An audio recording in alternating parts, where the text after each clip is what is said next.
Hey everyone, I'm Gino Rufino, and today I am joined by none other than Monty Williams, the head coach of the Phoenix Suns. And this is the Republica Playback.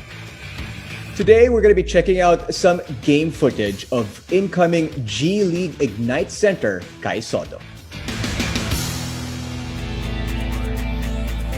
I like the fact that he not only spins away from the defense, but he can feel the defender's body. And sometimes as an offensive player, if you can feel their body, you can use that to your advantage, because a lot of defenders like to lean on you.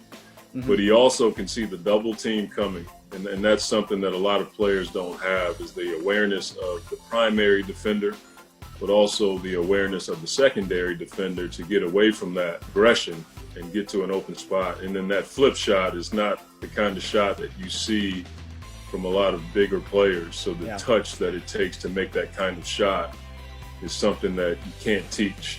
A lot of times guys just have the ability to make those kinds of shots. And guards in the NBA use the floater. I would liken that to somewhat of a floater, just in a different execution.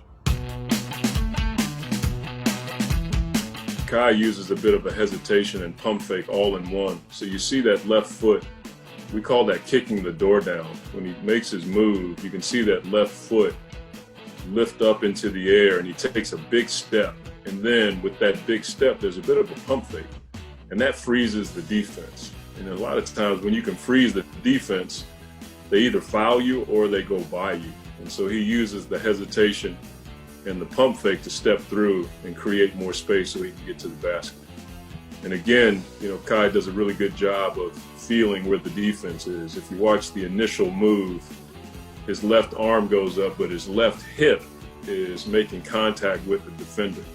And if you can feel the defender in the post, you can get a read on how he's guarding you. So before he even lifts up his foot to kick the door down, he can feel the defender's presence and positioning. And from there, he just uses his skill and footwork, and that hesitation pump fake allows for him to get to the basket. That particular crossover is a bit different. More guys like Kevin Durant, Kawhi Leonard, Paul George, these bigger forwards are using that crossover. Back in the day, you had to cross over under your knee. But if you watch Kai, he crosses over his hip. And a lot of the bigger guys tend to do that so they can get by the defense faster. And by doing that, if you look at his left shoulder, his crossover creates that room for his left shoulder to get through. And once you get your left shoulder through, sometimes past the defender, it's hard for the defender to recover. You can see number 71, he's trying to contest that shot, but it's because Kai got his left shoulder through right there after that first dribble.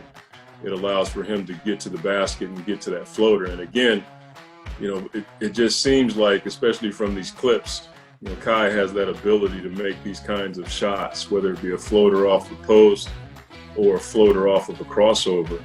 Those are the kinds of shots that you work on by yourself in the driveway or at the park when nobody's around, and it looks like it's paying off for him. Well, anytime you face the basket, it allows for you to see where the defense is coming from. I always tell big guys, when they get to that position, face up and take a picture of the defense.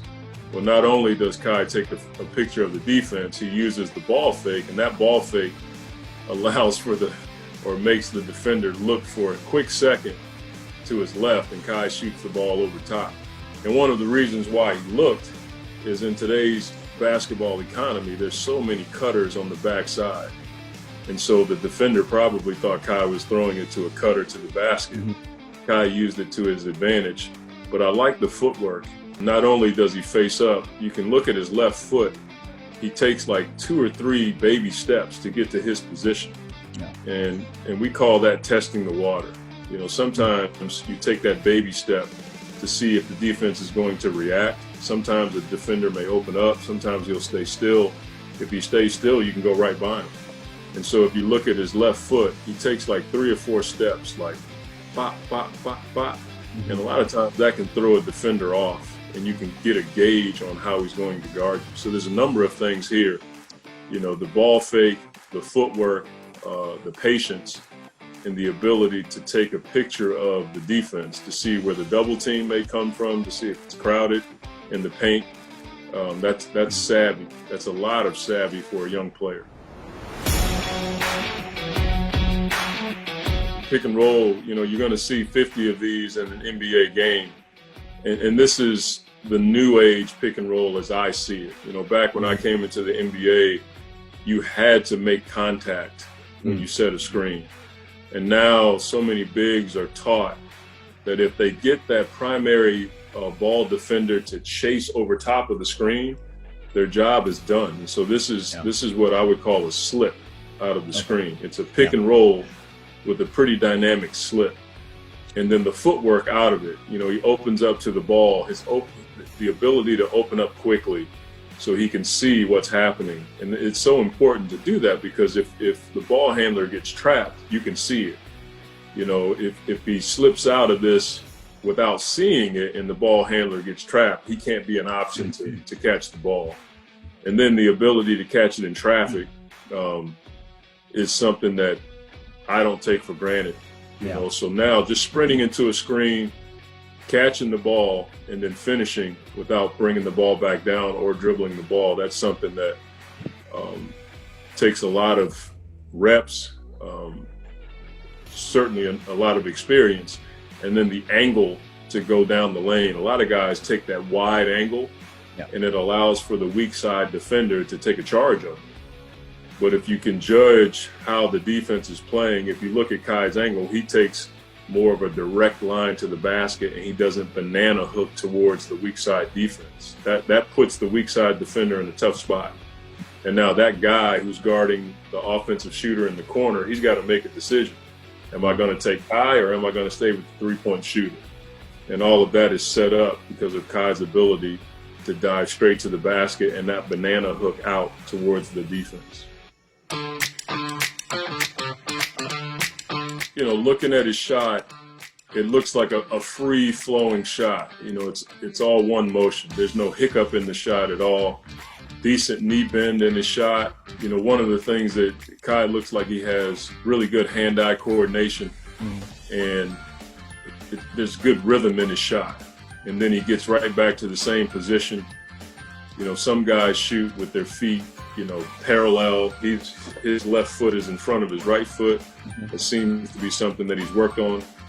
And his shot just has like a flow to it. There's no stiffness in that shot. It's a bit of a one-piece shot. And so I think that's something that, again, he may have been taught that, but some guys just have a feel for their own shot. And some guys jump straight up and straight down. Kai jumps forward. And so that's something that he's probably just gotten used to over time, and he looks like he has a pretty good stroke. When I look at his right hand, his guide hand, it looks like it's pretty flat and straight to guide the ball to the basket, and all of his shots look the same. He's got good follow through with his left hand, and he just seems to be a good rhythm shooter. And so that's something that you can't be a good rhythm shooter if you don't get up a ton of shots. All right, thank you for breaking down the plays by Kai Sotto and Coach Monty Williams of the Phoenix Suns, the Bubble Coach of the Year. Thanks for joining us. This is Gino Fino for Republica Playback.